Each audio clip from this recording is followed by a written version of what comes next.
President Trump says he is considering putting some parts of the hardest hit states under a 14-day quarantine amid fears that new coronavirus hotspots are emerging. This all comes as the World Health Organization is under the microscope for not acting faster when the first cases were reported in China. Dr. Dan Field is Chief Medical Officer at MDStaffers. He joins us now. Was there a lag, do you think, in reporting the seriousness of this virus outbreak when it originated in China, Dr. Field? I think there was a fog of war situation. It's hard to know who was responsible when the first reports were coming out. There was misinformation. I don't know that it was willful. I don't know when we will know that. I am kind of focused on moving forward and not looking back at that part of it. So that's where I would leave that. Right. So let's look forward, or let's look at where we are now. I mean, in the New York City area, the streets are empty. Times Square, when I came across it today, was deserted. People are taking seriously the order to stay home and stay out of crowds. Will that be enough to be effective? Well, it's very important baseline. I think that we have a whole new set of behaviors that we really need to adopt. And as our society adapts to the current situation, we may be sending some people out to work who work in solitary professions like gardeners and truck drivers, and the rest of us will have to remain in homes or more secluded situations in order to keep the curve flatter than it is right now. Do you see any bright spots on the horizon? Is there any good news coming out of this pandemic in your view? Well, I do see good news. I think that Americans have really risen to the challenge.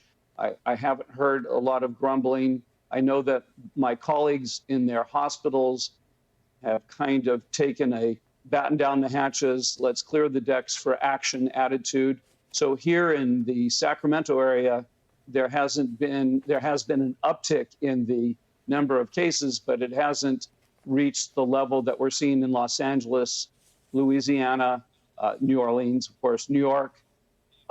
And then my company, for instance, is doing its best to match doctors who have some excess capacity with places, hospitals, and clinics that need their help, particularly in telemedicine. We're getting a flood of calls, and we're working 24/7 to try to match those doctors with those necessary spots.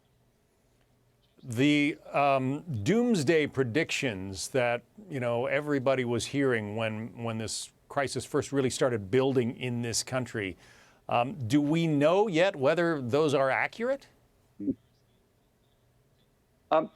We don't know right now. We're still a week or two away from getting a feel. If you look at the curve of the infection rate, we're still on an exponential rise, and we're growing faster than anywhere else in the world, unfortunately. Our daily caseload is reaching up as high as 1,000.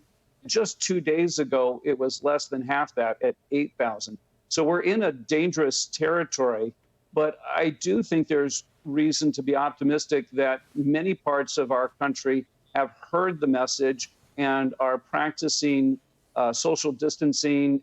We, of course, in our business are sending anybody who doesn't need to be in the office home, and we're straightening out the workforce to minimize the risk of infection.